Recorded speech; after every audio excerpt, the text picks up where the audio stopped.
seen a lot of amazing fights where our very talented animators show off their skills, their patience, and their cutthroat determination for quality. And there's no better way to display that than by showcasing fights where such animator flex can be seen the most: hand-to-hand combat. We're just a few years into the new decade, but here we go. My top 10 hand-to-hand fights in anime so far. First up is Yujiro vs Kakukayo.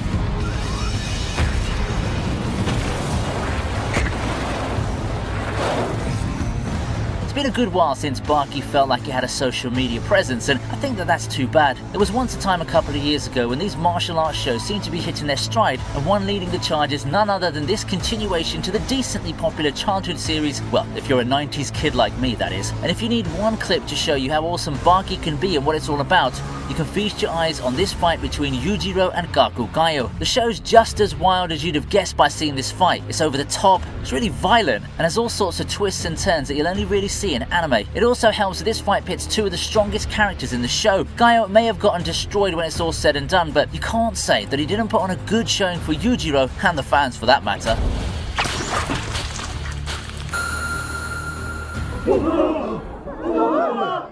The next contender is Shuichi and Claire vs Hikaba.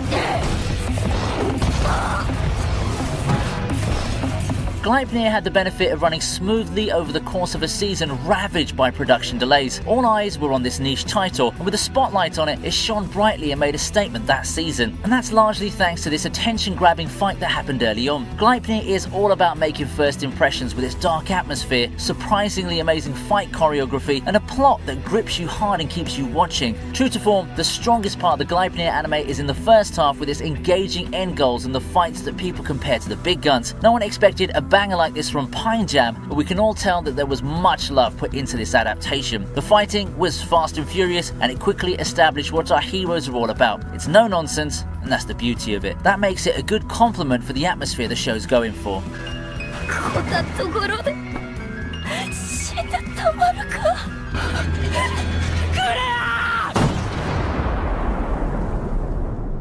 Brawler vs Executioner is also a nice little fight in a title that rose out of nowhere.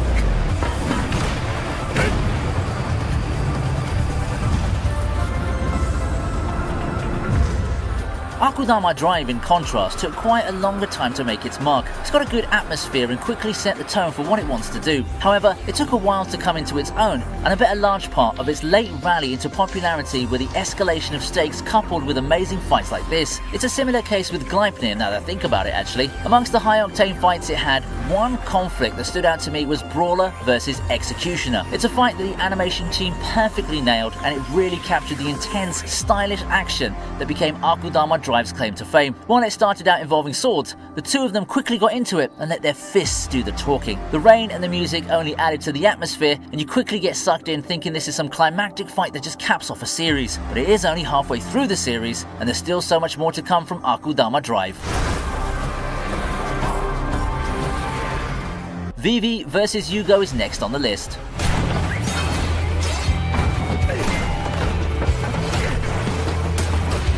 Vivi though had some momentum with it right from the get-go. It helps that it's attached to one of the community's most beloved authors, being the brainchild of the fan-favourite ReZero author. It does feel quite strange to see him take the dive into sci-fi, but whatever, because it really worked out so well in the end. And don't forget the fights.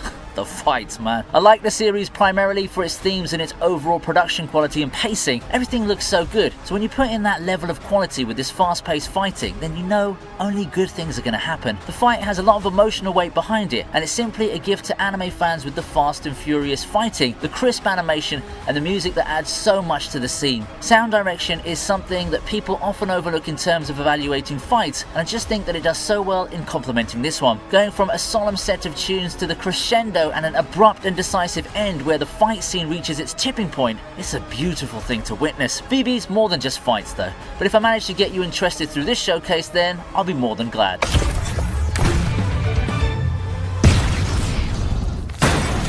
Valhalla vs Tokyo Manji gives us some of the best that Tokyo Revengers has to offer.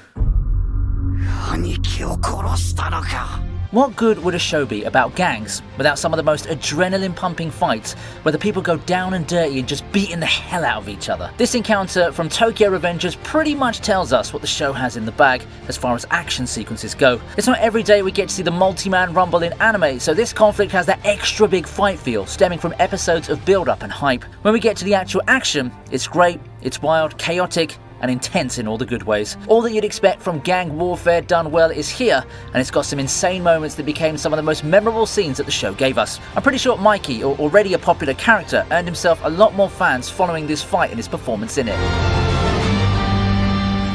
Jin vs Davy is up next.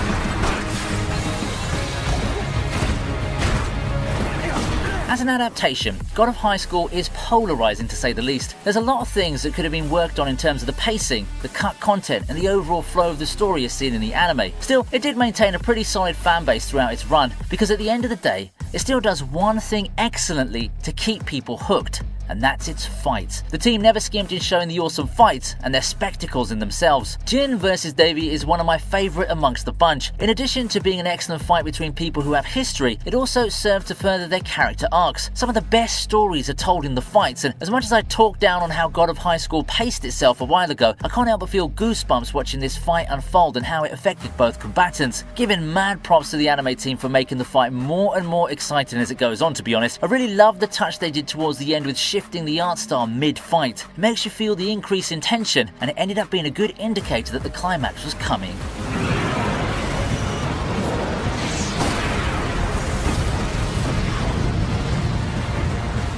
Here's an old face to shake things up now. Naruto shines in his battle against Ishiki.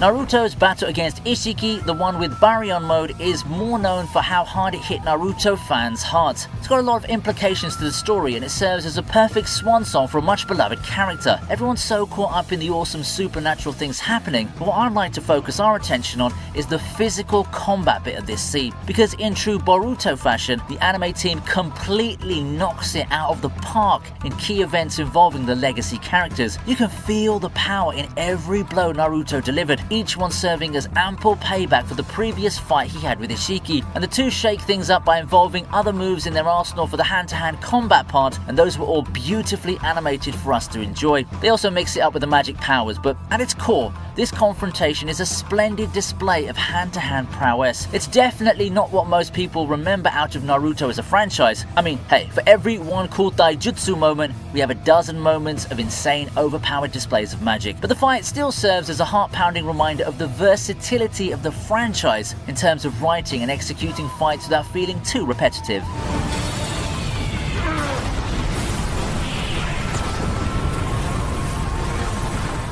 Schwan vs Wrath is here, and we head towards the end.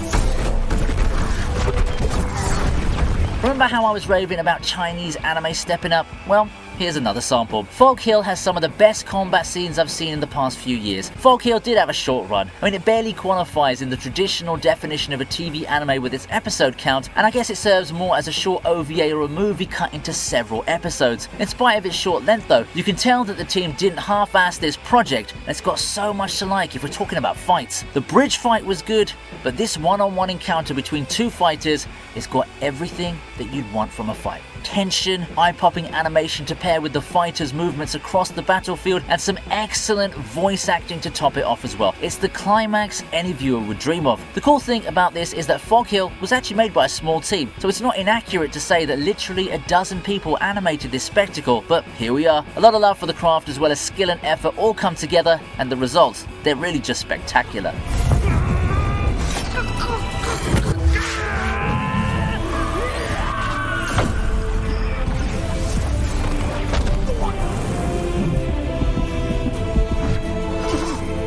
Speaking of niche anime though, here's Oya and the Masked Outcast duking it out. If you want a masterclass in terms of animation, then this is the fight for you. The great thing about barehanded combat is that it allows so much fluid motion. With the fighters getting so up and personal with each other, there's just so many opportunities to lose yourself in the flurry of blows and the swift dance that the combatants do. This fight from Hitori no Shita is simply insane if you take those things into mind. And it's definitely not those static images standing around which the arms fly in all directions type of thing. This is probably the most dynamic fight I've featured so far, featuring a lot of full body movement, a lot of martial arts moves, and simple direction that makes things a lot faster and more intense than you're actually expecting it to be. I have featured this fight before, but if you've only started watching this channel, here's a tidbit for you. The one behind the choreography of this fight is the one behind Naruto and Sasuke versus Momoshiki. Really awesome connections that you think, especially since we featured a Boruto fight featuring Naruto just a while ago.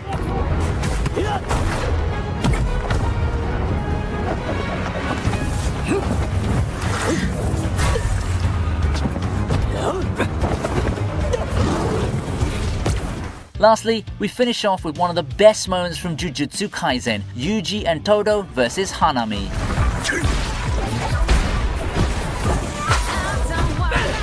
Take the previous fight, right, with its sleek motion and fast and furious fighting. Then add a bigger budget, more character elements at play, and some top-notch directing, and then you end up with this fight right here. Jujutsu Kaisen has a lot of awesome fights, and this one is likely to be the one people will remember the first season for. I mean, can you blame them for it? It's just awesome. You gotta love how Yuji and Todo's chemistry gets shown, and as I've said before, this fight is the true testament, the fruit of their friendly, spar and growing relationship that's been built up in the previous episodes. Incorporating supernatural powers with hand-to-hand fighting has always looked so good, but when you add context to the scene, it drives my appreciation for this battle up a notch. We also get a great finish and yet another memorable Gojo moment towards the end of this fight, but I think it's best to leave that for another day.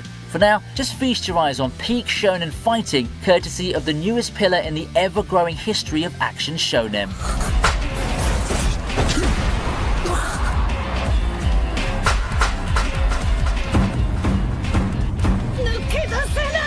And that's it for my top hand-to-hand fights for the years 2020 to 2023. If you got something more to share, then the floor is yours. Before I leave, gotta say, thank you so much for watching. So stay safe, stay awesome, and I'll see you next time.